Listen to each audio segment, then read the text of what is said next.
Hello everyone, welcome to our YouTube channel JK latest info. तो यहाँ पर आज का जो पेपर आपका 27 फरवरी का, मैं आपको वो पूरा सॉल्व करवाने जा रहा हूँ। देखो, सेट अलग अलग थे बट क्वेश्चंस जो थे वो सेम ही थे, खाली नंबरिंग आगे पीछे थी। जैसे सेट सी के जो क्वेश्चंस थे वो सेट बी में आगे पीछे करके पूछे गए, बट क्वेश्चन सभी सेम ही रहे यहाँ पर।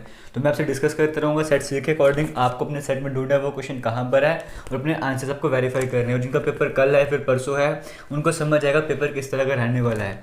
आज के पेपर की बात करूँ, जनरल अवेयरनेस के सेक्शन की बात करें, उसका लेवल मॉडरेट से हाई लेवल तक का था। कुछ क्वेश्चंस बेसिक लेवल के थे, मतलब जिसको मैं मॉडरेट की कैटेगरी में रखता हूँ। क्वेश्चंस वैसे ही थे जैसे हमने आपको पढ़ाए थे, बस पूछे डिफरेंट वे में गए थे। हाँ, कहना चाहूँगा जीए का जितना हमने सोच कर रखा था पेपर रहेगा वैसा इजी पेपर रहा नहीं था, तभी मॉडरेट से लेकर हाई लेवल तक ले गया हूँ। कुछ क्वेश्चन तो ऐसे थे जनरल अवेयरनेस की बात करें जो कि आप कह सकते हो कि यूपीएससी के लेवल के क्वेश्चन थे। 3-4 क्वेश्चन ऐसे देखे मुझे जो कि बहुत हार्ड लेवल के थे, वैसे क्वेश्चन अपन नहीं पूछे जाने चाहिए थे। बट जो भी है, जनरल अवेयरनेस का मॉडरेट से लेकर हाई लेवल तक का सेक्शन रहा है।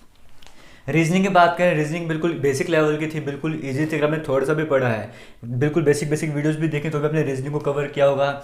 इंग्लिश की बात करें, इजी से मॉडरेट लेवल का था। हाँ, एक क्वेश्चन था कम्प्लेक्स सेंटेंस वाला, वो हमको नहीं करवाया था और पैसेज भी थोड़ा सा अलग सा आया हुआ था। इसलिए मैं कहना चाहूँगा रीजनिंग जो है, इंग्लिश जो है वो ईजी लेवल से लेकर मॉडरेट लेवल तक जा रही थी। टफ बिल्कुल भी नहीं था, इजी से मॉडरेट लेवल तक गई हुई थी। अगर मैथमेटिक्स की बात करें, मॉडरेट लेवल का था। अब ऐसा नहीं हो सकता ना कि आप मैथ का एक क्वेश्चन देख लोगे वो डिफिकल्ट है तो आप बोलोगे पूरा का पूरा मैथ ही डिफिकल्ट हो गया। कुछ ऐसे क्वेश्चन भी तो जो बिल्कुल बेसिक बच्चों के लेवल के थे, तो मॉडरेट लेवल से ऊपर नहीं गया मैथमेटिक्स का सेक्शन, ये आपको बताना चाहूँगा। अब यहाँ पर आज जैसे पेपर खत्म होता है मैं वीडियो बनाता हूँ, वहाँ पर बताता हूँ कि हाँ हमारे चैनल से पढ़ाया हुआ इतना कंटेंट वहाँ पर है। मैंने कुछ कमेंट्स देखे वहाँ पे, कोई कह रहा था एक भी क्वेश्चन नहीं आया, 2 क्वेश्चन नहीं आए। पेपर आपके सामने है, आप देख लें कितना पेपर वहाँ से आया था। और अगर आप सिर्फ जीए पढ़ के, सिर्फ 40 नंबर का सेक्शन पढ़ के पेपर देने जा रहे हो, तो आपका पेपर वहाँ पे सिर्फ जनरल अवेयरनेस का पेपर नहीं हो रहा, आपका क्लास 4 का पूरा पेपर हो रहा है, जिसमें रीजनिंग भी है, इंग्लिश भी है, मैथमेटिक्स भी है। इन 3 सेक्शन को छोड़ने के बाद आप सिर्फ इस सेक्शन पर फोकस करोगे, आप लोगों का पेपर वैसा नहीं आया तो उसमें मैं कुछ नहीं कर सकता हूँ। इवन यहाँ से भी कई सारे क्वेश्चन वैसे जो हमने पढ़ाए हुए हैं। अब ये सब कुछ करेंगे, हमने पहले यूट्यूब में रीजनिंग स्टार्ट करा था, हम यहाँ पर पहले रीजनिंग से स्टार्ट करेंगे। जो मेरे पास सेट है उसमें पहला जो रीजनिंग का क्वेश्चन आपको बताना चाहूँगा, आप अपने सेट में देख लेना वहाँ पर कैसा क्वेश्चन देखने को मिलता है। जैसे यहाँ पर ब्लड रिलेशन का क्वेश्चन है। अब मुझे बताओ, पहला क्वेश्चन जो यहाँ पे सेट में है, दूसरा क्वेश्चन जो है, जो ट्रिक्स मैंने आपको बताया था, जो शॉर्टकट्स वैसे बताए थे, उन्हें शॉर्टकट्स आपको करवाऊंगा ताकि आपको लगे कि हाँ भाई इसने पढ़ाया हुआ है। जाके वेरीफाई भी कर ले एक बार वीडियोस जाके। तो यहाँ पर कहा गया पी स्टार क्यू का मतलब है P is mother of Q, P minus Q, इस तरह से लिखा हुआ है। अगर आपने वीडियोस देखी, मैंने आपको कहा था लास्ट वाली स्टेटमेंट आपको देखनी है। लास्ट में क्या कहा हुआ है, O% R minus M star L, इसका मतलब क्या है आपसे ये पूछा हुआ है यहाँ पर। अब इस क्वेश्चन की अगर हम बात करते हैं, यहाँ पर देखो O% R हमें वेरीफाई करना है। परसेंट आपको कहाँ पे देखने को मिल रहा है, लिखा हुआ है ना एक जगह P% Q का मतलब है P is father of Q, यानी कि पहले वाला दूसरे का फादर है। पहले वाला जो है वो कौन है, वो फादर है किसका, दूसरे का फादर है। ये हमने बना दिया। क्या आपको सब कुछ क्लियर दिख रहा है यहाँ पर? हाँ, सब कुछ क्लियर दिख रहा है। उसके बाद क्या है, R माइनस M हमको सॉल्व करना है। माइनस कहाँ पे देखने को मिल रहा था, P minus Q means P is brother of Q। पहले वाला दूसरे का भाई है, पहले वाला दूसरे का भाई है, पहले वाला जो है वो दूसरे का भाई है। ये भी हमने बना दिया। उसके बाद क्या था, M स्टार L आपको सॉल्व करना था। ये कहाँ पे देखने को मिल रहा है, पहली लाइन है P स्टार Q मतलब P is mother of Q। जो पहले वाला है वो दूसरे की मदर है, जो पहले वाला है वो दूसरे की मदर होगी, जो पहले वाला है वो कौन है, वो दूसरे की मदर है। ये क्लियर हो गया, हमने बना दिया इस डायग्राम से।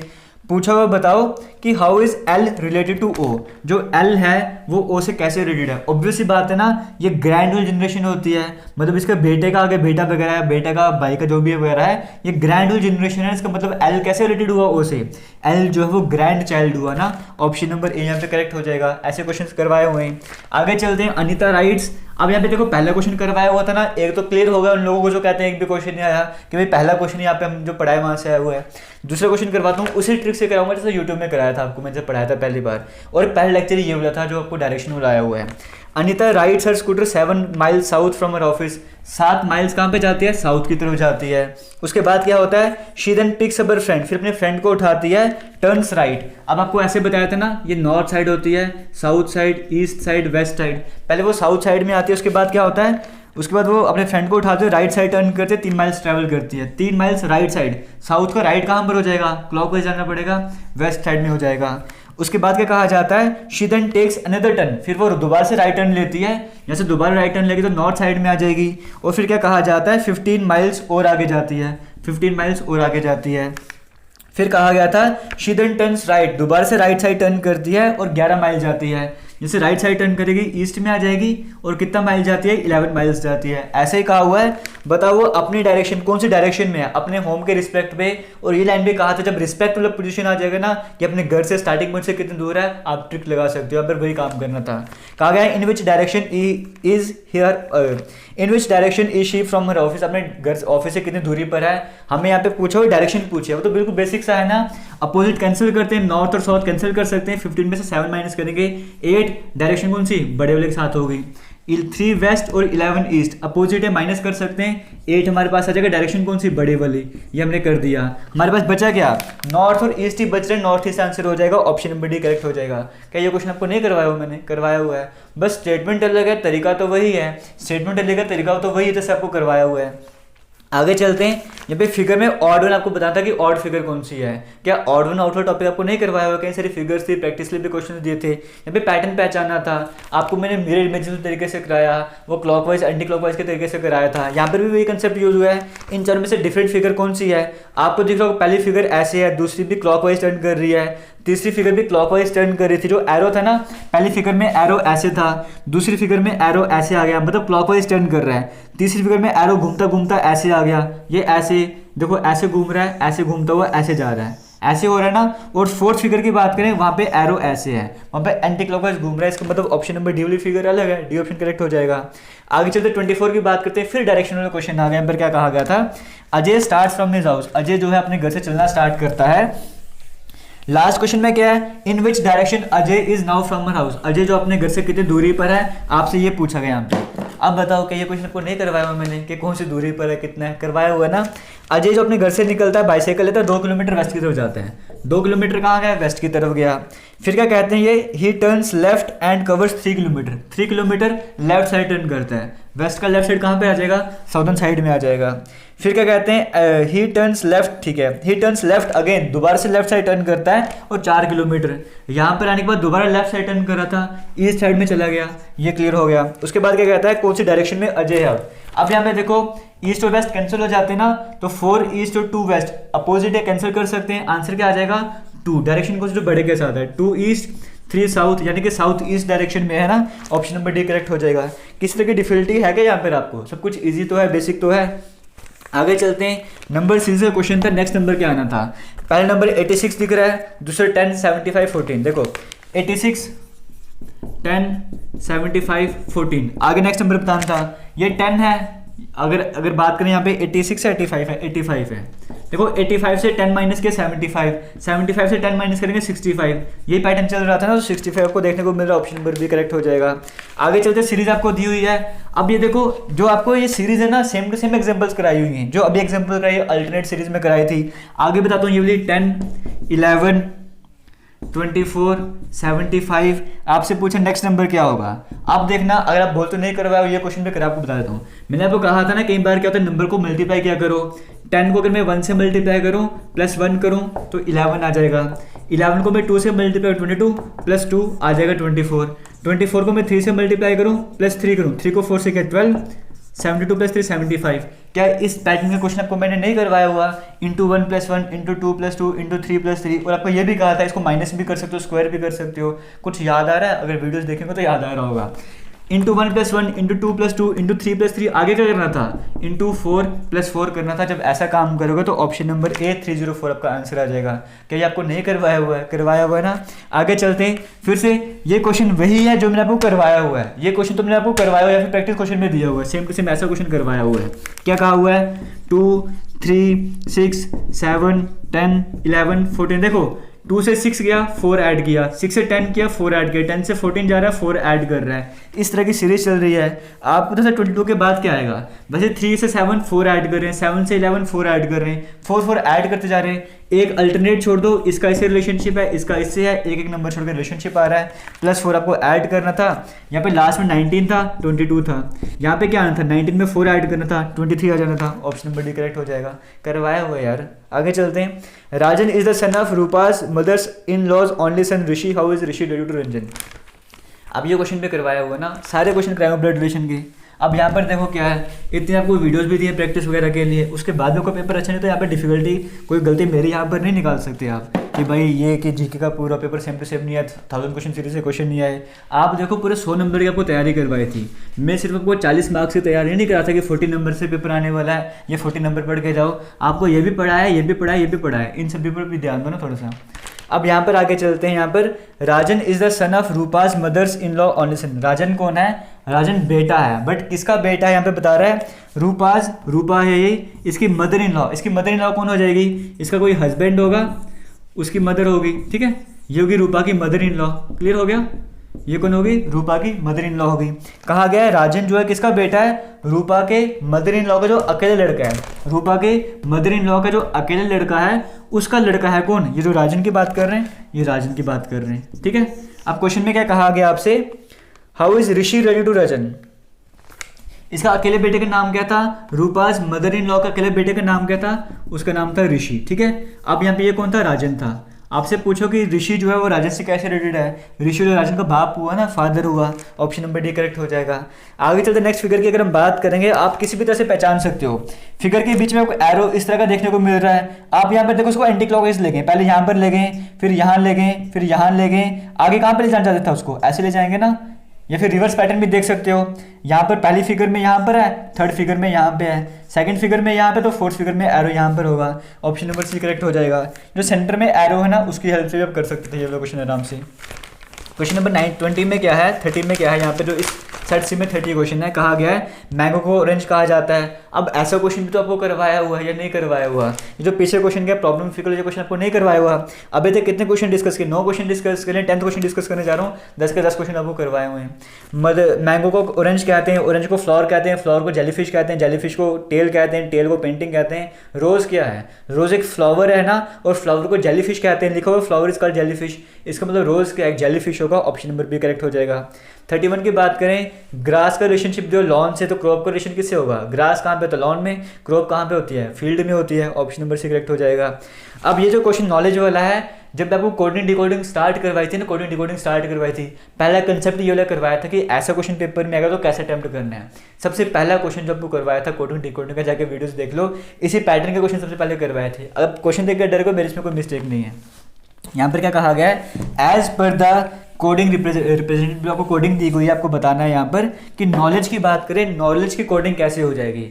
सबसे पहले आपको कहा था, पहले दिन ही कहा था कि जब भी आपको वर्ड देखने, जो आपसे वर्ड पूछा गया है, यहाँ पे नॉलेज आपसे पूछा गया है ना, क्या जो आपको नीचे लेटर्स दिए गए हैं उनमें नॉलेज के सभी लेटर्स आ रहे हैं? अगर आ रहे हैं तो वो कॉपी पेस्ट वाला काम करना है।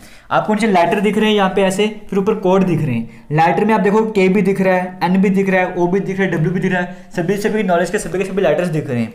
जैसे के की कोडिंग करी गई है ऊपर टी, तो के की कोडिंग की गई है आर, तो पहला ऑप्शन तो आर हो जाएगा। एन की कोडिंग की है एफ, आर, इसका आंसर एफ हो जाएगा। ओ की कोडिंग है एम, एम हो जाएगा, ठीक है। इस तरह से आप देख सकते हो, ऑप्शन नंबर बी करेक्ट हो जाएगा। सभी के सभी लेटर से कोडिंग करी गई है, आप खुद जाकर ट्राई करो, आपका करेक्ट आंसर आ जाएगा, ठीक है। बिल्कुल बेसिक क्वेश्चन था।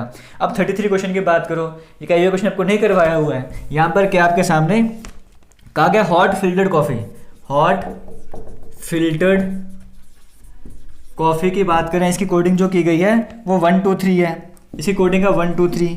फिर very hot day, very hot day, इसकी कोडिंग क्या करी गई है? 3 5 6 करी गई है। Day and night, day and night, इसकी कोडिंग क्या करी गई है? 5 8 9 करी गई है। आपको बताना कि वेरी की कोडिंग क्या हो गई? वेरी कहाँ पे? यहाँ पे ना, हॉट यहाँ पर भी है, हॉट यहाँ पर भी है, सेम लेटर भी दिखेंगे। वो क्या दिख रहा है? 3 दिख रहा है, इसको कैंसिल कर दो। यहाँ पे बच गया डे, यहाँ पर भी है, डे यहाँ पर भी है, कॉमन कोड होगा 5 यहाँ पर भी है, 5 यहाँ पर भी, बच गया 6, बच गया वेरी, 6 की होगी कोडिंग वेरी। ऑब्वियस ये बात है, 6 कहाँ पर देखने को मिल रहा है? ऑप्शन नंबर डी में देखने को मिल रहा है। क्या ये क्वेश्चन नहीं करवाए थे? करवाए थे। और जो क्वेश्चन आपको करवाया था मैंने, स्टेटमेंट अलग थी, उसमें भी पूछ गया था कि वेरी की कोडिंग बताओ क्या, और उसमें भी आंसर शायद 6 ही आया था वहाँ पर। अब और क्या करवाऊँ मैं आपको? आगे चलते हैं। हाँ, ये क्वेश्चन जो था ना सुरेश वाला, ये क्वेश्चन भी आपको मैंने करवाया हुआ है, बट यहाँ पे थोड़े डिफरेंट वे में पूछा गया है, तो इसलिए मैं बोलूँगा जो क्वेश्चन नंबर 9 ये वाला सुरेश वाला करवाने जा रहा हूँ ना अभी, ये क्वेश्चन आपसे अलग तरीके से पूछा गया था। बट अब ऐसा होता है ना कि रीजनिंग के अगर आपको 20 क्वेश्चन मिले, 20 में से आपको 19 क्वेश्चन ऐसे मिले जो कि बिल्कुल बेसिक लेवल के थे, तो ये क्वेश्चन थोड़ा अजीब बात है, तो चल भी जाता है। बट ये क्वेश्चन करवाऊंगा ना तब आपको समझ जाएगा हाँ ये क्वेश्चन भी करवाया हुआ है, ये क्वेश्चन भी ट्रिक से करवाया हुआ है। सुरेश जो है वो कहाँ पे फेस कर रहा था, सुरेश ईस्ट साइड में फेस कर रहा था। क्या ये साइड आपको दिख रहा है यहाँ पर? हाँ बिल्कुल दिख रहा है। सुरेश जो है वो ईस्ट साइड में फेस कर रहा था, ठीक है, क्लासरूम में बैठा हुआ था। उसकी टीचर बैग से उस क्लच वगैरह बांध देती है, उसकी आंखों में बांध देती है, पट्टी वगैरह कहा हुआ है, और उसको क्या कहती है कि तूने स्पिन करना है, 3.5 टाइम स्पिन करना है। अगर वो स्पिन करता है, एक बार स्पिन करेगा तो पूरा 360 डिग्री घूम जाएगा। एक बार स्पिन करने का मतलब क्या है, पूरा 360 डिग्री घूम जाएगा ऐसे करके। 2 बार स्पिन करेगा मतलब फिर से पूरा एंगल घूमेगा। 3 बार स्पिन करेगा फिर से पूरा एंगल घूमेगा। 3.5 टाइम स्पिन करता है। जब वो हाफ टाइम स्पिन कर रहा है ना तो पूरा 360 डिग्री नहीं घूमेगा, तब वो 180 डिग्री घूमेगा। तो पहले ट्रिक को क्या बोलते हैं एक तरह से कि 180 डिग्री कितना घूमना है तूने, 180 डिग्री तूने क्लॉकवाइज घूमना है। ये मैंने लिख दिया, क्लियर हो गया। क्योंकि 3.5 टाइम्स था ना, जब पहली बार यहाँ पे था वो टर्न करके आएगा तो वापस इसी पोजीशन पर आ जाएगा। इसको 0 एंगल भी मान सकते हो। दोबारा इसी पोजीशन पर आएगा, तीसरी बार भी इसी पोजीशन पर आएगा। 4th टाइम वो पूरा टर्न करता है, तीसरे के बाद वो हाफ टर्न लेता है, मतलब उसे 180 डिग्री घूमा होगा। बट टीचर ने कहा था क्लॉकवाइज घूमना है, 180 डिग्री क्लॉकवाइज हो गया, क्लियर हो गया। फिर कहा था उसको तो स्पिन 4 एंड क्वार्टर टर्न, उसको कहते हैं 4 बार और एक क्वार्टर टर्न भी करना है। जब 4 बार टर्न करेगा वापस अपनी पोजीशन पे आ जाएगा। जब क्वार्टर टर्न करना है मतलब 90 डिग्री टर्न करना पड़ेगा ना। क्वार्टर का मतलब 4 हिस्सा 1/4 पार्ट हो गया ना, तो 90 डिग्री घूमना पड़ेगा उसको। तो 90 डिग्री फिर से कहाँ पे घूमता है, क्लॉकवाइज के लिए टीचर कहती है। Again he is asked to spin for another 1.5 turn. दोबारा टीचर क्या बोलती है, 1.5 टर्न ले एंटी क्लॉकवाइज। एक टर्न पूरा 360 डिग्री हो जाएगा, हाफ टर्न का मतलब एंटी क्लॉकवाइज। बट कितना बोलती है टीचर उसको, 1.5 टर्न। हाफ टर्न फिर से 180 डिग्री हो गया ना, ये बच गया। अब ये क्लॉकवाइज की बात करें, 180 क्लॉकवाइज, 180 एंटी क्लॉकवाइज, अपोजिट है, कैंसिल हो जाएंगे, बचा गया 90 क्लॉकवाइज। वो कहाँ पे फेस कर रहा है, वो ईस्ट डायरेक्शन में है। ईस्ट डायरेक्शन में होने को उसको कहाँ पर जाना है, 90 डिग्री क्लॉकवाइज जाना है, मतलब 90 डिग्री नीचे की तरफ आएगा, यहाँ पर आ जाएगा। ये 90 डिग्री बन गया ना। कौन सी डायरेक्शन में फेस कर रहा है, वो साउथ में फेस कर रहा है। ऑप्शन नंबर 1 करेक्ट हो जाएगा। आगे चलते हैं, अल्टरनेटिव ढूंढना था। कंपोजिट का रिलेशनशिप ऑफ 100 से, तो प्राइम को क्या हो जाएगा, 100 एक कंपोजिट नंबर है। ऑप्शन में एक प्राइम नंबर ढूंढना था, तो 23 प्राइम नंबर होगा। इसके सिर्फ 2 ही फैक्टर होते हैं, बाकी सारे नंबर की बात करें 9 जो है वो 2 से ज़्यादा टेबल में आता है, 12 भी 2 से ज़्यादा टेबल में आता है, 39 भी ऐसे ही है।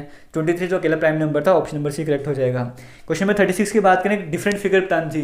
क्या ऑड वन आउट को नहीं करवाया हुआ, ये भी करवाया हुआ है। और इवन मैंने आपको कहा था कि एनालॉजी डिफिकल्ट आ सकती है, बट आपको तो बेसिक लेवल की दी हुई है। पूरा का पूरा पेपर रीजनिंग का जो 20 नंबर का है बिल्कुल बेसिक लेवल का था। अगर जो अभी सुरेश वाला क्वेश्चन कराया ना, किसी ने थोड़ा सा समझा होगा इसको, तो 20 से 20 नंबर ले सकते हैं यहाँ से, कोई डिफिकल्टी नहीं है यहाँ पे। Select the figure which is different from the rest. अब देखो option number B C D की बात करो, इसमें 2 फिगर्स ऐसी थी जो आपस में टच नहीं हो रही थी। यहाँ पे ऑप्शन नंबर बी में भी ऐसा था, सी में भी ऐसा था, डी में भी ऐसा था, बट ए फिगर ऐसा जहाँ पे सभी के सभी फिगर्स एक दूसरे को इंटरसेक्ट कर रही है, तो ऑप्शन नंबर ए वाली फिगर अलग है, वो करेक्ट आंसर हो जाएगा। क्वेश्चन नंबर 37 की यहाँ पर बात कर रहे थे। यहाँ पर क्या कहा गया है, X is the brother of Y. X कौन है, ब्रदर है वाई का। एक्स कौन है, एक्स ब्रदर है, किसका ब्रदर है, एक्स, वाई का ब्रदर है। उसके बाद कहा हुआ है X is the brother of Y and son of Z, और जेड का बेटा है, ठीक है, जेड का बेटा है एक्स, ये कहा हुआ है। एक्स जो है वो वाई का भाई है और जेड का बेटा है, ठीक है। उसके बाद क्या कहा हुआ है, जेड हस्बैंड है डब्ल्यू का। जेड हस्बैंड है, किसका हस्बैंड है, जेड, जेड जो है वो डब्ल्यू का हस्बैंड है, ये हमने बना दिया। फिर कहा हुआ है जेड डब्ल्यू का हस्बैंड है, एम का बेटा है। जेड जो है वो एम का बेटा है। और क्या कहा हुआ है, husband of W, son of M and brother of S, और एस का भाई भी है। ये क्लियर हो गया, हमने ट्री डायग्राम बना दी, इसी तरीके से आपको वीडियो में भी करवाया था।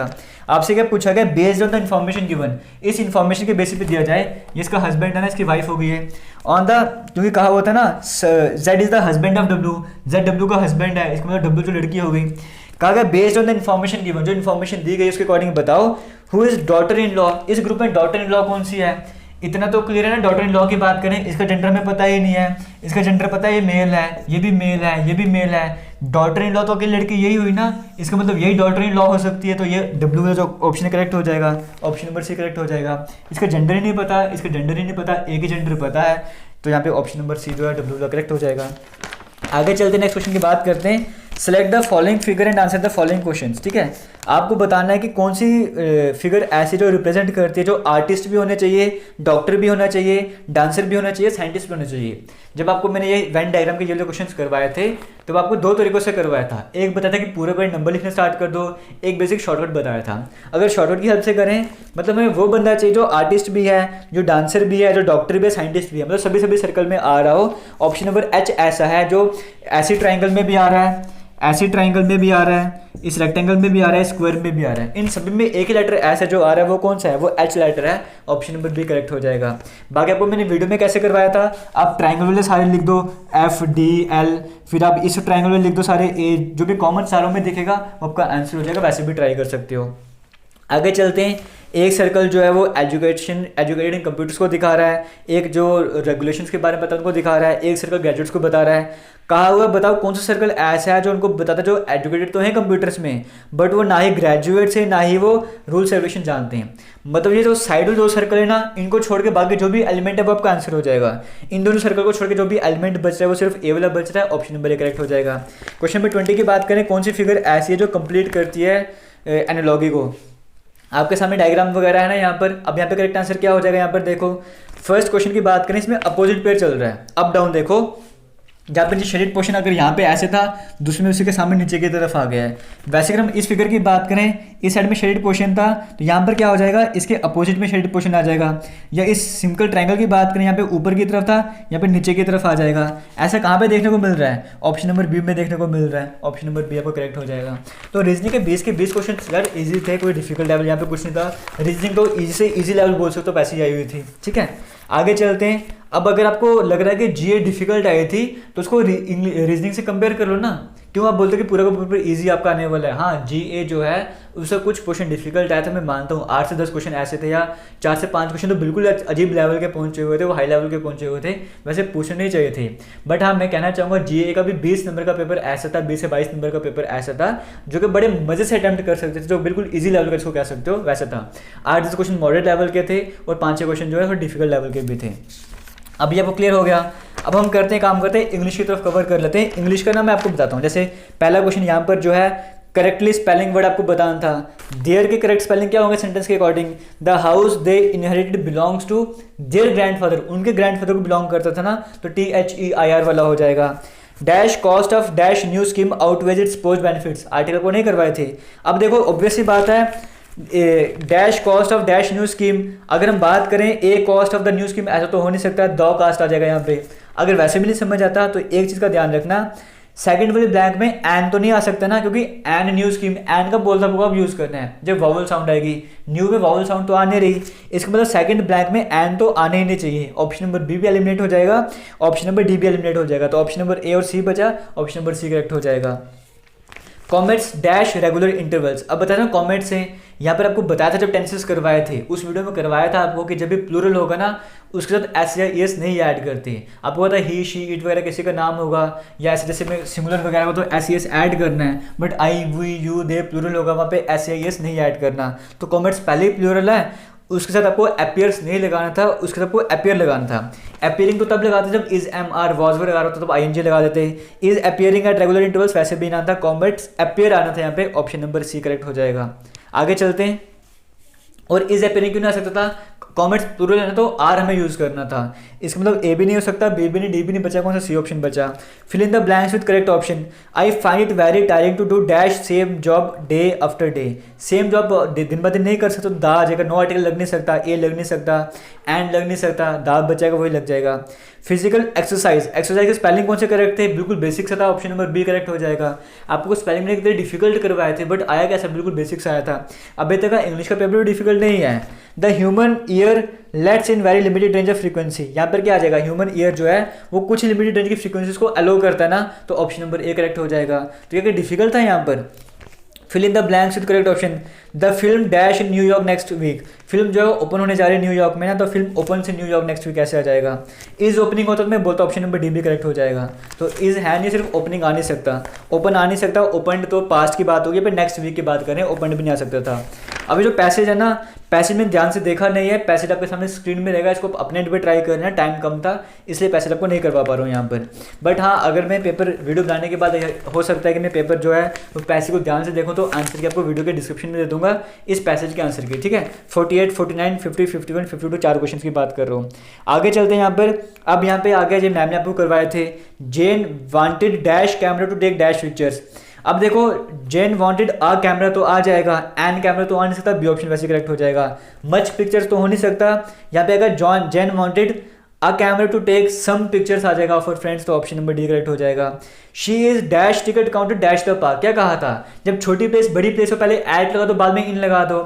जैसे वो एग्जांपल लगाई थी, she lives at Jammu in India, ऐसे कराया था ना, तो छोटी प्लेस बड़ी place, at the ticket counter in the park, option number C correct हो जाएगा। सेम टू सेम एग्जांपल्स आपको करवाई हैं। तो इंग्लिश का पेपर भी आप देख सकते हो। मैं मॉडरेट है, क्यों बोलता हूँ इंग्लिश इजी से मॉडरेट है, क्योंकि जैसे यहाँ पर एक पैसेज है वो मैंने ध्यान से पढ़ा नहीं, क्या पता मैं ध्यान से पढ़ूँ तो मैं इसको भी इजी सेक्शन लिख दूँ, मॉडरेट वहाँ से वर्ड हटा दूँ मैं यहाँ पर, ठीक है, क्योंकि पैसेज मैंने पढ़ा नहीं, सिर्फ देखा है इसलिए मैं ऐसा कह रहा हूँ। बाकी हो सकता है पैसेज ईजी होगा तो मैं यहाँ से भी मॉडरेट हटा दूंगा, सिर्फ ईजी बच जाएगा। बाकी सारे पेपर अभी तक का ईजी है, जो करवाया वैसे ही आया हुआ है। Choose the correct position, they are sitting on the bench, bench के ऊपर बैठे ना तो सरफेस के ऊपर है तो ऑन आ जाएगा। I stop the man on the road side and asked him for help, मैंने एक आदमी को रोका था रोड साइड में, उसे मदद मांगी थी। इंटरप्ट का मतलब भी वही होता है रोकना वगैरह, एग्जीक्यूट तो यहाँ पे सेंस बन नहीं रही है। नेविगेट का मतलब जांच पड़ताल करना, रोका था ना उसका एंटोनिम बताना है, अपोजिट मीनिंग बताना है, तो चेज हो जाएगा, चेज पीछा कर रहा था, रोका नहीं था पीछा कर रहा था, ऑप्शन नंबर सी हो जाएगा।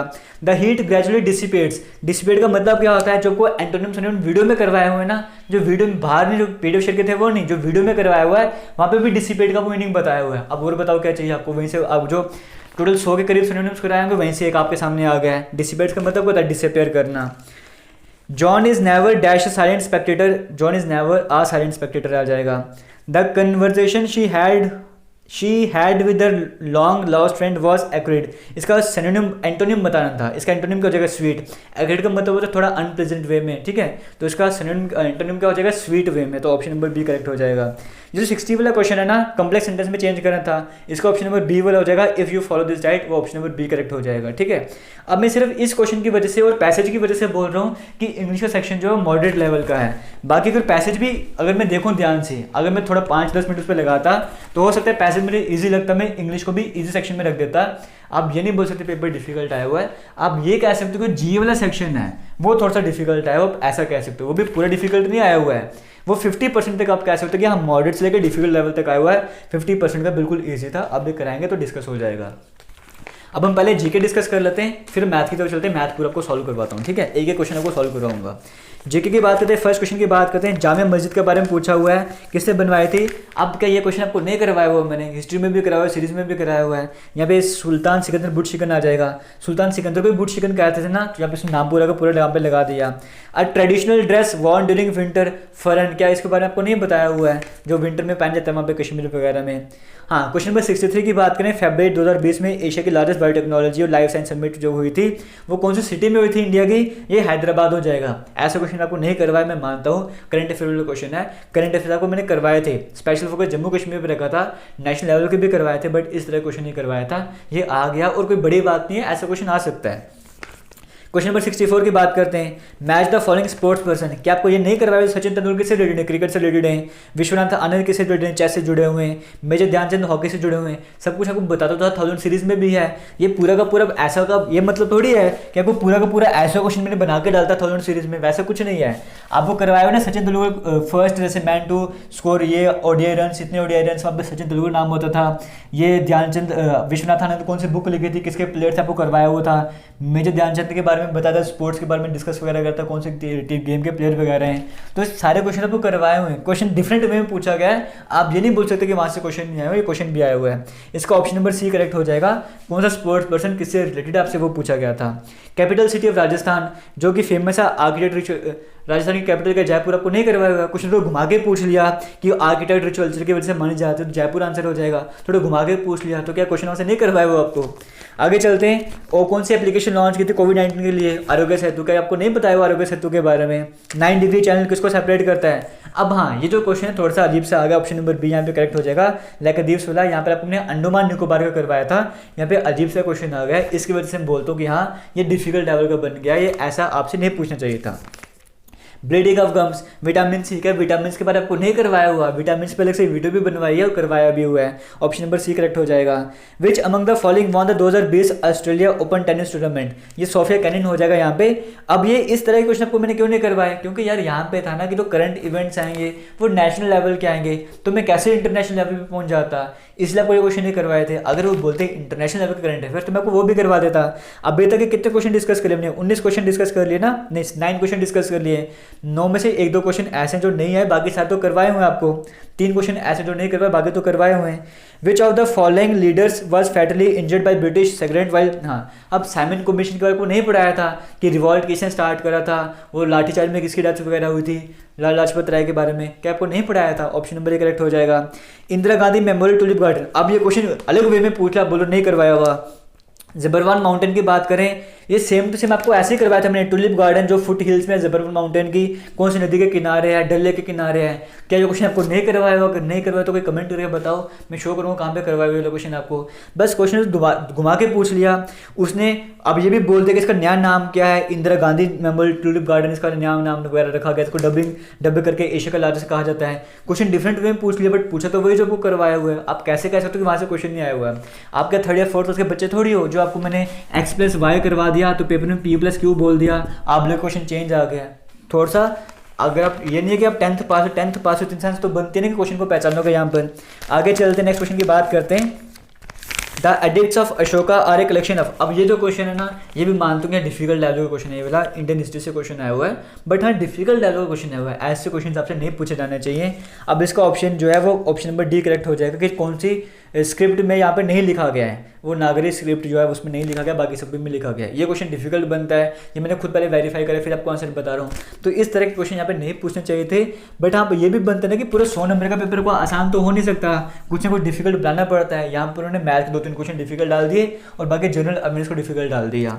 आगे चलते हैं, नेक्स्ट क्वेश्चन की हम बात कर लेते हैं। यहाँ पर कहा गया है branch of medicine which deals with the study of digestive system. अब यहाँ पे देखो, यहाँ पे क्वेश्चन में जैसे इलेक्ट्रोलॉजी है, entomology, study of insects, electrons, गैनोलॉजी है। आपको पता है एक ही ऑप्शन डिफरेंट है जो आपको नहीं करवाया हुआ। डाइजेस्टिव सिस्टम के बारे में क्या गैस्ट्रो होता है ना, गैस्ट्रो वर्ड वहाँ से बना हुआ है, तो ऑप्शन नंबर सी करेक्ट हो जाएगा। बाकी 3 के बारे में तो बताया हुआ है ना, इलेक्ट्रोलॉजी के बारे में नहीं बताया, बट वो इलेक्ट्रॉन से समझ सकते हो, तो सिर्फ एक ही ऑप्शन में डिफरेंट था, आपको करेक्ट कर देना था, थोड़ी सी कॉमन सेंस लगानी थी। आगे चलते खजुराहो टेम्पल्स की बात करें जो डेडिकेट किए हिंदुज्म जैनिज्म को, वो कौन सी डायनेस्टी के टाइम पे बने थे? चंदेला डायनेस्टी के टाइम पे बने थे। हाँ ऐसे नहीं करवाया क्योंकि ऐसा लेवल रहते नहीं क्लास 4 का, ये क्वेश्चन डिफिकल्ट पूछा हुआ है, तो मैं मानता हूँ कि हाँ ये क्वेश्चन नहीं करवाया हुआ, ये डिफिकल्ट लेवल क्वेश्चन है। अभी तक 3-4 क्वेश्चन ऐसे आ चुके हैं, 4-5 क्वेश्चन आपको नहीं करवाए हुए। Chhatrapati Shivaji Maharaj founded the Maratha empire, कौन सी प्लेस को कैपिटल लगा था? रायगढ़ को, ऑप्शन नंबर सी करेक्ट हो जाएगा। ऐसा क्वेश्चन भी नहीं करवाया आपको, मैं मानता हूँ, एडमिट करता हूँ। विटामिन जो बॉडी की ग्रोथ के लिए डेवलप में नाइट ब्लाइंडनेस की किसी डेफिशिएंसी के नाइट ब्लाइंडनेस होता है, कि आपको नहीं करवाया हुआ? ट्रिक भी तो कराई थी, विटामिन ए के बारे में बताया था कि ये तो अंधा है जिसको ए नहीं दिख रहा, ऐसे बोल करवाया था ना, तो विटामिन ए करेक्ट आंसर हो जाएगा। मुझे वो वर्डिंग याद है, मैंने आपको कैसे पढ़ाया था, तो आप कैसे कह सकते हो आपको नहीं पढ़ाया हुआ? ऑप्शन नंबर ए करेक्ट हो जाएगा।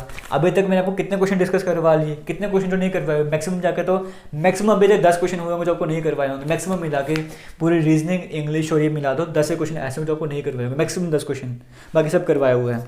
प्रोसेस जहाँ पे देखो गैसेस से लिक्विड स्टेट को क्या बोलते हैं? कंडेंसेशन, क्या कोई नहीं करवाया हुआ? ये भी करवाया हुआ है। हाँ ये नहीं करवाया। जो आगे क्वेश्चन है भितारकनिका वाइल्ड लाइफ सेंचुरी जो है किसके लिए? वो है किसी कंजर्वेशन के लिए पानी चाहते हो, तो साल्ट वाटर क्रोकोडाइल है, ठीक है। ये नहीं पूछा कि यहाँ पे क्या क्या मिलता है, किसी कंजर्वेशन यहाँ पर होती है वो salt water crocodile, option number C correct हो जाएगा, नहीं करवाया हुआ।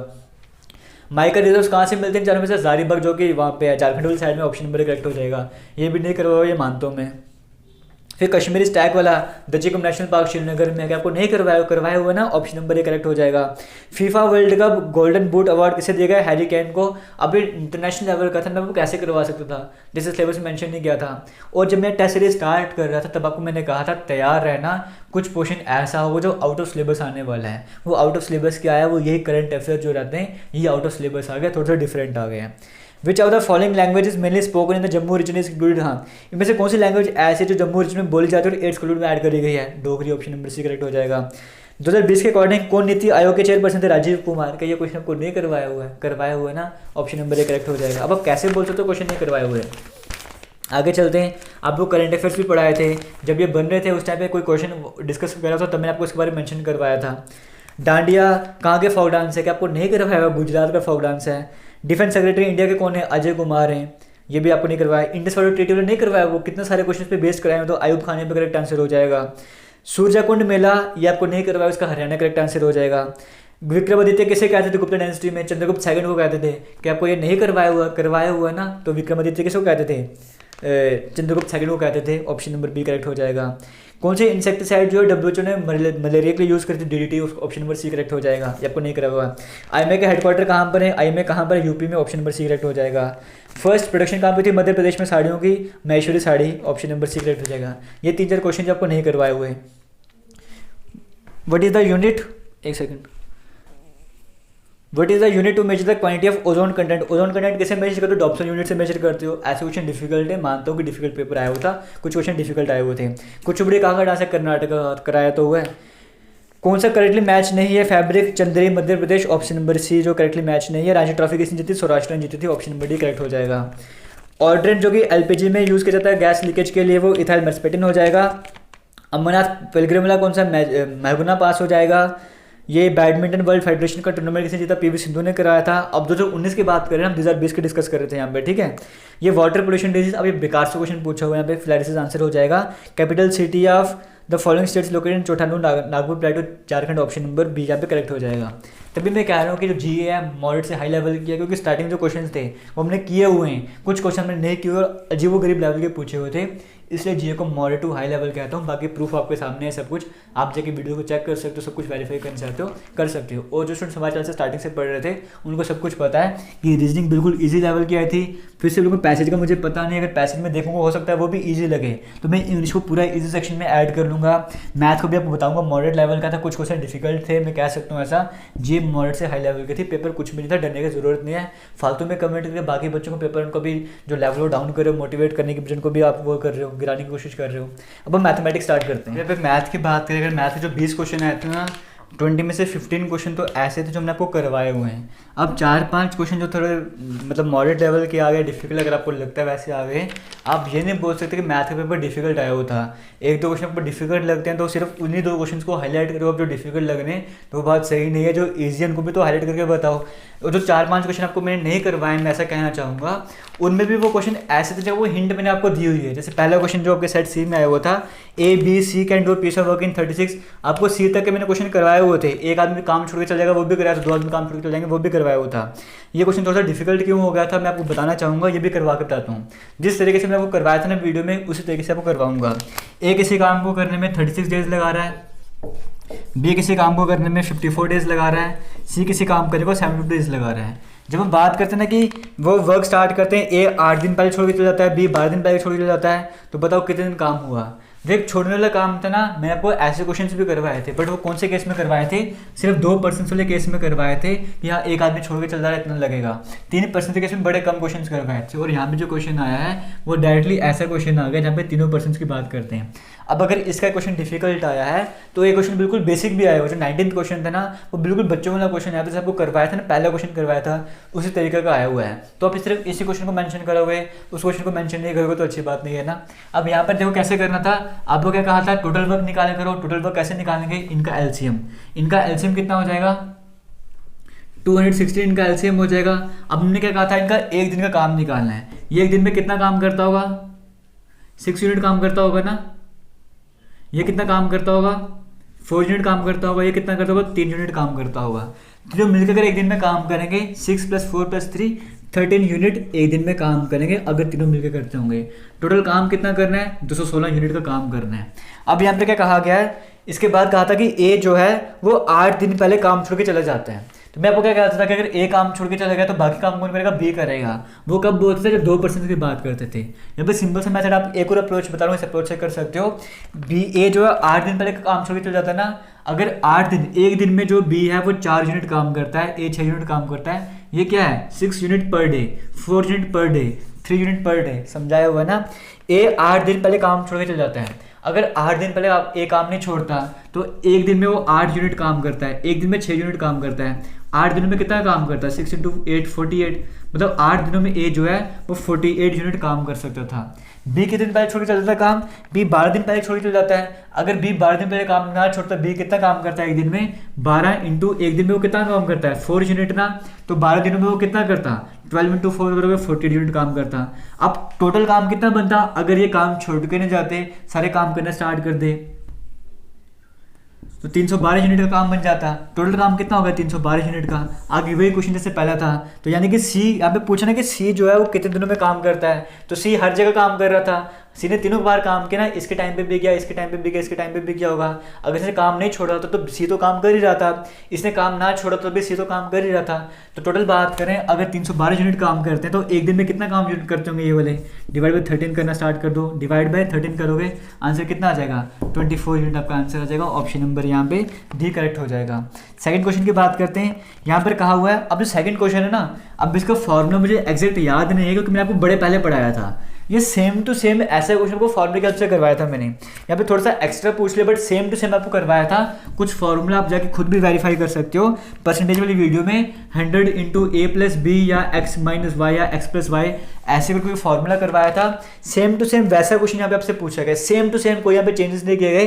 खाली डिफरेंस पता है क्या है, वहाँ पे जो मैंने आपको क्वेश्चन करवाया था ना उसमें आंसर परसेंटेज में नहीं था, सिंपल आंसर था, यहाँ पे वो परसेंटेज के टर्म्स में आ गया, बाकी कुछ भी नहीं है। अब मुझे वो फॉर्मूला याद नहीं है, आप एक बार जाके वीडियो में देख लेना, ऐसा कुछ फॉर्मूला होगा 100 इंटू ए प्लस बी करके वैसा क्वेश्चन आया हुआ है।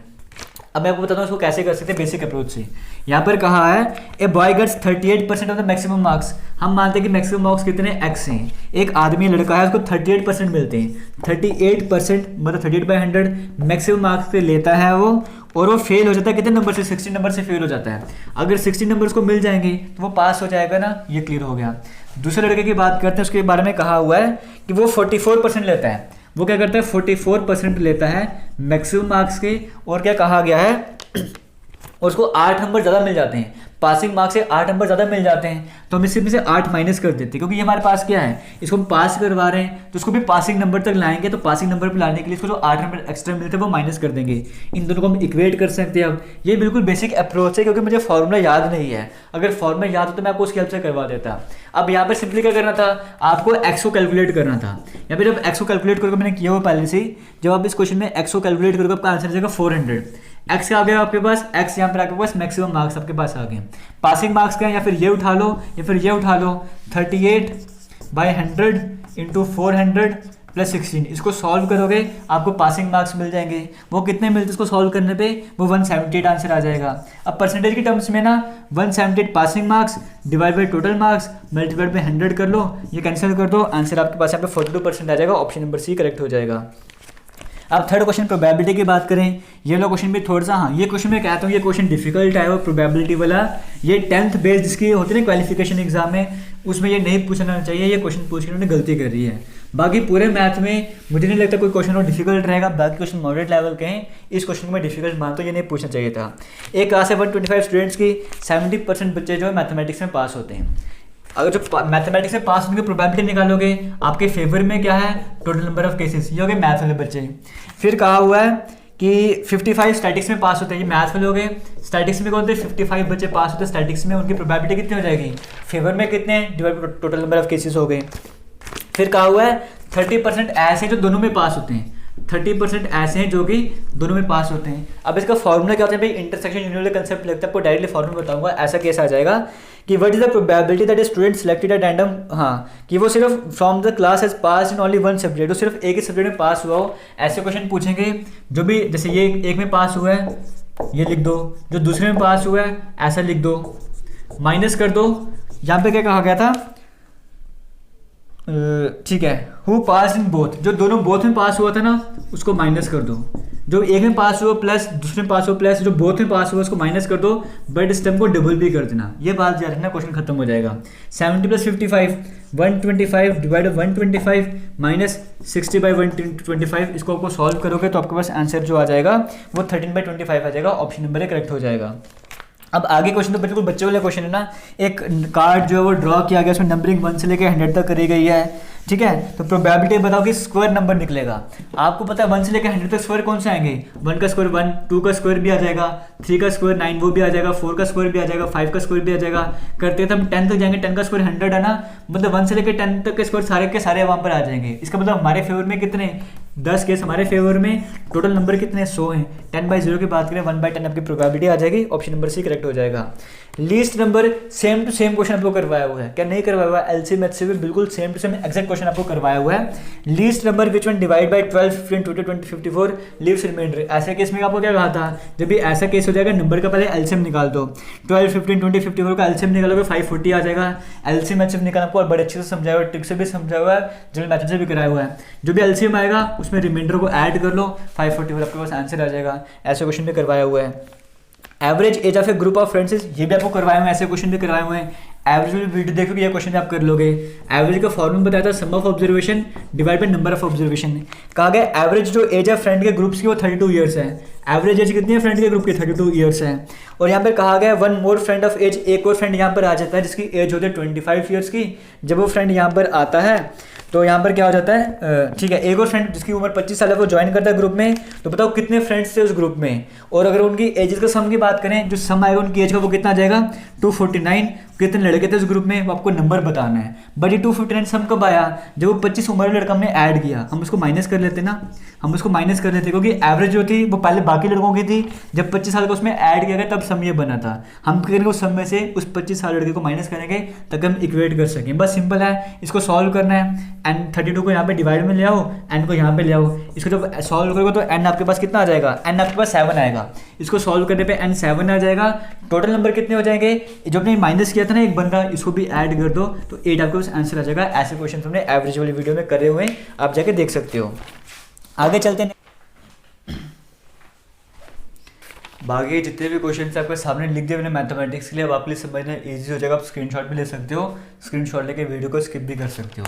यहाँ पर जैसे हम क्वेश्चन नंबर 7 की बात करें, यहाँ पर कहा गया था आपको ए वॉल्स हैं और रूफ है रूम का, उसकी हाइट दी हुई है 10 फीट लेंथ है, 8 फीट विड्थ है, 10 फीट हाइट है। How much will it cost 5 पर स्क्वायर फीट। अब यहाँ पे मेंसुरेशन वो करवाया था ना, क्यूबाइड का कंसेप्ट करवाया था। लेंथ फिट हाइट अगर 3D फिगर होगी और इतनी डिफरेंट है वो क्यूबाइड हो जाएगा। और ये भी करवाया था जब रूम्स का एरिया वगैरह निकालना है, वॉल्स का एरिया निकालना है, आपको कर्व्ड सरफेस एरिया या फिर लिटिल सरफेस एरिया निकालना है, क्योंकि आपको फ्रंट जो रूफ की बात करें, फ्लोर की बात, उसको नेगलेक्ट करना पड़ता है। यहाँ पर आपको क्या काम करना है, यहाँ पर आपको चारों वॉल्स को भी पेंट करना है, छत को भी पेंट करना है। जब चारों वॉल्स को पेंट करना है, आपको कर्व्ड सरफेस एरिया निकालना होगा। करवाया था या नहीं करवाया था, ऐसे क्वेश्चन भी आपको करवाया था कि चारों वॉल का एरिया निकालो, पे कर्व्ड सरफेस एरिया को करवाया था। सबसे पहले हमने काम क्या करा था, कर्व्ड सरफेस एरिया को निकाला था। उसको फॉर्मूला आपको याद होना चाहिए, फॉर्मूला उसका ये वाला था। जब आप ये वाला फॉर्मूला यूज करोगे, लेंथ भी दी है, विड्थ भी दिया, हाइट भी दी है, आपका कर्व्ड सरफेस एरिया आ जाएगा। बट सिर्फ चार दीवारों को नहीं पेंट करना आपने छत को भी करना है। छत के लिए आपको लेंथ और विड्थ चाहिए, और एरिया क्या होता है रेक्टेंगल का, लेंथ इंटू विड्थ आ गया। टोटल एरिया आपको जो कवर करना है वो इन दोनों को ऐड करना पड़ेगा। ऐड करने में 440 आ जाएगा, मतलब 440 स्क्वायर फीट के एरिया पे आपको पेंटिंग वगैरह करनी है, पेंट वगैरह करना है। 1 स्क्वायर फीट की कॉस्ट 5 रुपये है, तो 440 की कितनी हो जाएगी, इसको 5 से मल्टीप्लाई करो, 2200 आपको आंसर आ जाएगा। ये करेक्ट हो जाएगा। सेम टू सेम ऐसे क्वेश्चन आपको करवाए हो, जाके वीडियो देखना मेंसुरेशन वाली। आगे चलते हैं, नेक्स्ट क्वेश्चन की बात करते हैं। यहाँ पर कहा गया है which number must be added. कौन सा नंबर है इसमें हम ऐड करेंगे तो आपकी जो आपकी रेशियो है वो कितनी बन जाएगी,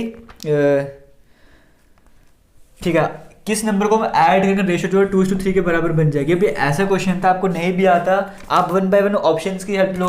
7, 13 था, इसमें पहले आप ऑप्शन नंबर ए में 1 है, 1 ऐड करो, फिर 2 ऐड करो। मैंने करके देखा, 5 ऐड करा, 12 आ रहा था, 18 आ रहा था। 602 से मल्टीप्लाई करो, 603 से मल्टीप्लाई करो, 2 से 3 का रेशियो बन गई ना, किसको ऐड करने पे बनी है, 5 को ऐड करने पे बनी है।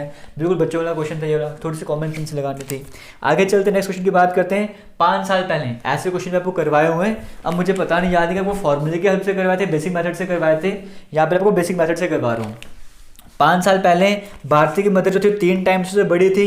6 सालों के बाद वो जो डबल हो जाएगी भारती के, प्रेजेंटेज भारती के क्या है, हम 5 साल पहले मानते हैं कि भारती की प्रेजेंटेज x हो जाएगी, और 5 साल पहले भारती की माँ से 3 गुना बढ़ थी ना, तो 3x हो जाएगी। प्रेजेंट की बात करें, 6 साल बाद की बात करें, भारती की माँ से डबल हो जाएगी। 6 साल के बाद क्या हो जाएगा, ये 5 साल पहले की उम्र थी और 6 साल बाद की उम्र, दोनों को ऐड करेंगे। प्रेजेंट एज से 5 साल पहले, प्रेजेंट एज से 6 साल बाद, दोनों एज को ऐड करेंगे। इसमें हमें 11 ऐड करना पड़ेगा, तो ये हमारे पास होगी भारती की माँ की एज, ये होगी भारती की एज, भारती की प्रेजेंट एज से 5 साल पहले की एज में ये 5 साल भी ऐड करना पड़ेगा और आने वाले 6 साल भी ऐड करने पड़ेंगे। दोनों एज की रेशो क्या है, ये डबल हो जाएगी ना, 2:1 की रेशो आ जाएगी। बस सिंपल से फंडा यहाँ से एक्स की वैल्यू कैलकुलेट कर लो। जब एक्स की वैल्यू 11 आ जाएगी, इसको सॉल्व करोगे एक्स की वैल्यू 11 आ जाएगी, बट ये एक्स 5 साल पहले था, आपको प्रेजेंट एज बतानी है, 5 साल ऐड करने पड़ेंगे, 16 आपके पास आंसर आ जाएगा। आगे चलते हैं, जो स्टार्टिंग में 2-3 क्वेश्चन थे ना ये वाले, हाँ ये तो हो गया आपके सामने। आगे चलते हैं, नेक्स्ट क्वेश्चन की बात करते हैं। क्यूबाइड है, उसकी लेंथ जो है विड्थ के बराबर दी हुई है, वॉल्यूम दी हुई है, हाइट भी दी हुई है, लेंथ बतानी है। बिल्कुल बेसिक क्वेश्चन था, ऐसा क्वेश्चन आपको करवाया हुआ है। Length into width into height form था क्यूबाइड का, वॉल्यूम आपको दी हुई है, हाइट भी दी हुई है, कहा कि विड्थ और लेंथ बराबर है। अगर एल लेंथ तो मैं विड्थ को भी एल मान लेता हूँ क्योंकि बराबर है ना। जब इसको मैं सॉल्व करूंगा ये 1.5 डिवाइड में चला जाएगा, इसको सिंपली 10 भी बना सकते हो ऐसे करके। इसको सॉल्व करोगे तो एल स्क्वायर 16 आ जाएगा, इसको सॉल्व करोगे एल 4 आ जाएगा। बिल्कुल बेसिक क्वेश्चन था, बेसिक से कैलकुलेशन थे, आप आराम से कर सकते थे। बस आप क्वेश्चन देख के डर जाते हो, क्वेश्चन देख के नहीं डरना होता है, बस को ट्राई करोगे अपने आप सब कुछ समझ आ जाएगा। क्वेश्चन देख के कभी भी स्किप मत करना, उसको ट्राई करते ना, अपने आप समझ आएगा हाँ ये तो मैंने पढ़ा हुआ है। आगे चलते नेक्स्ट क्वेश्चन की बात करते हैं। ये भी सेम टू सेम आपको क्वेश्चन कराया हुआ है। Average of 4 successive odd numbers, odd number है ना आपके सामने, उनकी एवरेज 34 दी हुई है। पहला ऑड नंबर अगर x है, दूसरा x+2 करना पड़ेगा। क्यों? अगर पहला नंबर ऑड 1 है, दूसरा 3 हो जाएगा, 2 ऐड कर रहे हैं, फिर 5 हो जाएगा, 2 ऐड कर रहे हैं। हमें पता नहीं थे कौन से नंबर थे, हम पहले x मानते हैं, x+2 x+4, 4 नंबर हमारे पास ऐसे हैं जिनकी एवरेज जो दी हुई है, कितनी दी हुई है एवरेज। क्वेश्चन नंबर कौन सा है, 11 है। इनकी एवरेज आपको दिया 34, आपको बताया कि बताओ स्मॉलेस्ट नंबर की वैल्यू क्या होगी। इनमें स्मॉलेस्ट नंबर कौन सा है, एक्स वाला स्मॉलेस्ट नंबर है ना। अब फॉर्मूला हमें पता है, हमने ऐसा क्वेश्चन वीडियो में किया भी हुआ, एवरेज वाली वीडियो में। हमें पता है एवरेज किसके बराबर होता है, एवरेज होता है sum of observation divide by number of observation. आपको एवरेज कितनी दी हुई है, 34। सम आप इन सभी का कर सकते हो, x+x+2 करके कुछ ना कुछ ऐसे नंबर आपके पास x के टर्म में आ जाएगा। और नंबर कितने, 4 ऑर्डर नंबर थे ना, सब कुछ आपको दिया हुआ है, x की वैल्यू आपको निकालनी थी, आपको आंसर हो जाएगा। आगे चलते हैं, एक आदमी है, उसको 20% सैलरी बढ़ा के मिलती है, तो बताओ उसकी सैलरी जो नई सैलरी बढ़ाने के बाद है वो 24,600 है, उसकी ओल्ड सैलरी की थी। पहले सैलरी 100% थी, अब 20% बढ़ गई है, तो मतलब कि 120% किसके बराबर हो जाएगा, 120% सैलरी उसकी जो है वो किसके बराबर होगी, 24,600 के बराबर होगी। यहाँ से 1% निकाल दो और फिर 1% आ जाएगा, 100% निकाल दोगे, 1% 205 के बराबर हो जाएगा, तो 100% किसके बराबर हो जाएगा, 100 से मल्टीप्लाई कर दो, 2050 आंसर हो जाएगा। ऐसे क्वेश्चन करवाए हुए, सिर्फ आपको लगता है कि नहीं करवाए हुए, बट सब करवाए हुए हैं। आगे नेक्स्ट क्वेश्चन की बात करें, 13 क्वेश्चन की। लेंथ रूम की दी 15 मीटर, विड्थ दी डबल हाइट। अब लेंथ दी 15, विड्थ दी उसकी हाइट की डबल है, एरिया 4 वॉल्स का दिया हुआ है। इसका मतलब क्या है, आपको एरिया दिया 4 वॉल्स का, क्यूबाइड का लेटरल सरफेस एरिया निकालना, फॉर्मूला के सामने ये होता है, और 250 के बराबर दिया हुआ है। लेंथ आपको दी है 15, हाइट आपने खुद से ज्यूम कर ली 5, क्योंकि विड्थ उसके डबल है ना। ऑप्शन हमने देखा है B10 आपको देखने को मिल रहा है ना, तो मुझे लग रहा था कि यहाँ 5, 8, 10, 19, इसमें से मैं 8 को यूज़ कर लेता हूँ और 10 को यूज़ कर लेता हूँ, कैलकुलेशन ईजी हो जाएगी। मैंने 10 को यूज़ करा विड्थ, तो हाइट 5 हो जाएगी। फॉर्म में सब्स्टिट्यूट करना है, ये वाली जो टर्म है ये भी 250 हो जाएगी, ये भी 250 हो जाएगी। इसमें तो करेक्ट स्टेटमेंट है, ऑप्शन नंबर हमारे पास कौन सा करेक्ट हो जाएगा, सी वाला करेक्ट हो जाएगा। If a price of article, आपको फॉर्मूला करवाया था ये वाला, इंक्रीज डिक्रीज वाला, 17 मिनट कुछ आएगा, अप्रॉक्सीमेटली 18 आपका आंसर हो जाएगा। क्वेश्चन नंबर 15 की बात करें, एवरेज वेट दिया हुआ 8 बॉक्स का, वो 2.5 kg से बढ़ जाता है, कुछ गुड उसमें ऐड जाते हैं, बताओ कितने गुड्स ऐड करेंगे। अब एवरेज वाला क्वेश्चन था ना, हमने पीछे किया था कि किसी का वेट उसमें ऐड किया गया था, या एक जगह 25 साल की उम्र का वहाँ पे आ गया था, कुछ ना कुछ चीज़ एडिशन दी होती तो भी आप कर पाते हैं। यहाँ पे वैसे कुछ दिया ही नहीं हुआ, इसका नॉट डिटर्मिनेबल आ जाएगा, आप इसको सॉल्व नहीं कर सकते। 16 क्वेश्चन की बात करें, डायलिंग का टेलीफोन नंबर, एक आदमी इसको लास्ट के 3 डिजिट भूल जाते हैं जब वो टेलीफोन नंबर डायल करता है। उसको खाली इतना पता है कि 3 नंबर डिफरेंट थे जो उसने डायल किया रैंडम में, तो बताओ क्या चांस है कि जो नंबर वो होगा, जो नंबर वो चांस वगैरह डायल करेगा वो करेक्ट होगा। अब होता है प्रोबेबिलिटी का formula, favourable case divide by total number of case. इतना तो टोटल केस कितने बन जाएंगे, 3 नंबर आपको बताना ना, जो नंबर है 111 भी हो सकता है, करते करते 999 तक भी जा सकता है, 3 डिजिट की बात करेंगे ये हो सकता है, और 000 भी तो हो सकते हैं लास्ट वाले 3 नंबर। इसका मतलब 999 नंबर तो ये वाले हो गए यहाँ से लेके यहाँ तक, प्लस एक नंबर ये वाला हो गया, मतलब टोटल केस कितने हो जाएंगे, 1000 हो जाएंगे, डिवाइड में 1000 आ जाएगा ना। और करेक्ट नंबर तो एक ही होगा ना, जो भी नंबर करेक्ट होगा वो तो सिर्फ एक ही होने वाला है, सारे नंबर तो करेक्ट हो नहीं सकते, तो 1/1000 आपका आंसर आ जाएगा। ये आपके फेवर में क्या, जो करेक्ट होगा, करेक्ट नंबर एक ही होगा, divide by total number of cases हो जाएगा। आगे 30% ऑफ ए जो है वो 0.25 के बराबर है। 30% ऑफ ए 0.25 मतलब 25/100 इसके बराबर है। आपने सिंपल काटना स्टार्ट कर दिया, ऐसे लिख दिया, ए और बी को कंपेयर कर लो, A/B आ जाएगा, बी और सी को कंपेयर कर लो, B/C आ जाएगा। ऐसा क्वेश्चन आपको करवाया हुआ है, क्यों नहीं करवाया, रेशो क्वेश्चन करवाया तो हुआ है, आपको A/B/C निकालना था। कैसे निकालोगे A/B/C, देखो सिर्फ आपको ये भी कराया हो ना, ये जो स्टेटमेंट है कैसे सॉल्व करते हैं आपको ट्रिक से भी करवाया था, बेसिक मेथड से भी कराया था। a is to B is to C solve करना था ना, a इज टू बी कितना आया आपका 10:12 आया, या फिर इसको सॉल्व करोगे 10:12 को सॉल्व करोगे आ जाएगा 5:6 आ जाएगा। a इज टू बी 5:6 आ गया, b इज टू सी 4:5 आया था। क्या कहा था, खाली स्पेस में वही नंबर लिख दो, इसको सिंपल मल्टीप्लाई करना स्टार्ट करो 20, 24, 30, ये 4 के टेबल में आता है नहीं, अगर 2 के टेबल में करूँ 10, 12, 15, 10:12:15 ऑप्शन नंबर 1 करेक्ट हो जाएगा। अगर एक स्टूडेंट है उसके पास 5 घंटे उसको होमवर्क के लिए मिलते हैं और वो सिर्फ 3.5 घंटे काम करता है, तो बताओ कितना पार्ट उसको अभी भी काम करना है। 5 घंटे उसको मिलते हैं काम करने के, 3.5 घंटे वो काम करता है। स्टेटमेंट को सिंप्लीफाई करने के लिए मैं दोनों का 2 से मल्टीप्लाई कर रहा हूँ कि 10 घंटे वो काम करता है, 7 घंटे उसने काम किया है, ठीक है। तो कितना पार्ट रहता है उसका, 10 घंटे उसको करना चाहिए था, उसने 7 घंटे किया, 3 पार्ट रहता है आउट ऑफ 10, 3/10 आपका आंसर आ जाएगा। पी एंड क्यू जो है किसी काम को कंप्लीट करने में, ये पहला क्वेश्चन टाइम एंड वर्क है जो आपको करवा रहा हूँ। पी और क्यू जो किसी काम को कंप्लीट करने में 3 दिन लगाते हैं, पी और क्यू मिलकर काम करते हैं 3 दिन लगाते हैं। और अगर हम बात करें पी की बात करें, पी अकेले कितने दिन में काम खत्म करता है, 12 दिन में खत्म करता है। पहले पूरा टोटल वर्क निकालेंगे, एलसीएम निकालेंगे 12 आ जाएगा। ये 1 यूनिट काम करता होगा दिन में, ये 4 यूनिट एक दिन में काम करता होगा, दोनों मिलकर करेंगे। तो यहाँ पर आगे क्या कहा गया है, पी 1 यूनिट काम करता है, पी और क्यू 4 यूनिट काम करते हैं। अगर सिर्फ क्यू की बात करते हैं, क्यू एक दिन में कितना काम करता, 3 यूनिट का काम करता, टोटल कितने दिन लगाता, 12/3 करते 4 डेज आ जाता। बिल्कुल पहला क्वेश्चन जो आपको करवाया था टाइम एंड वर्क में वो इसी तरह का करवाया था। लास्ट क्वेश्चन की बात करें, sum of the age of father and son is 74। Father की एज x है, सन की एज y है, दोनों की एज का सम 74 है। और कहा गया 8 साल के बाद फादर डबल हो जाएगा। फादर की एज में 8 साल ऐड कर लो, सन की एज में 8 साल डबल कर लो, फादर जो डबल हो जाएगा सन का। करेक्ट हो गया। एक इक्वेशन ये बनी है, एक इक्वेशन ये बनेगी, सॉल्व करोगे y22 आ जाएगा। जब y22 आ जाएगा किसी भी क्वेश्चन डाल दो x52 आ जाएगा। ये सब कुछ कैलकुलेट कर सकते हो। तो मैथ को मैं मॉडरेट क्यों बोल रहा हूँ, क्योंकि 2-3 क्वेश्चन, 1-2 क्वेश्चन ऐसे थे जो आपसे नहीं पूछे जाने चाहिए थे, वो आपसे पूछे हुए हैं। और 2-3 क्वेश्चन ऐसे थे जो मॉडरेट लेवल के थे। मतलब 15 क्वेश्चन तो आपको बेसिक जो हमने करवाए हुए हैं, बाकी 4-5 क्वेश्चन पेपर ऐसे थे जो कि नहीं करवाए थे, या करवाए थे बट उस लेवल तक नहीं करवाए थे, तो इसलिए थोड़ा सा मॉडरेट लेवल का चला गया। बाकी पूरा का पूरा पेपर इजी था। जिनका आने वाले टाइम पे एग्जाम होने जा रहा है उन्हें रीजनिंग आपको समझ आ गया, रीजनिंग बेसिक लेवल है, इंग्लिश भी बेसिक पे फोकस करना है। ज़्यादा फोकस आपको क्या करना है, करंट इवेंट्स, स्पोर्ट्स के जो भी करंट इवेंट्स हो ना, स्पोर्ट्स को लेकर जो भी चाहे इंटरनेशनल लेवल के क्यों ना हो, वो पढ़ना स्टार्ट कर देना। डीजी से क्वेश्चन आ रहा है, आपको पैटर्न आपके सामने आ गया ना, इन क्वेश्चन पर फोकस करना। और हो सकता है आपके टाइम पे जीके आसान हो जाए या कुछ और डिफिकल्ट हो जाए, जो भी है। रीजनिंग बेसिक रहेगी, इंग्लिश बेसिक, मैथमेटिक्स भी बेसिक रहेगा, थोड़ा मॉडल लेवल का आने वाला है। जीके के लिए तैयार रहना। थैंक यू, जय हिंद।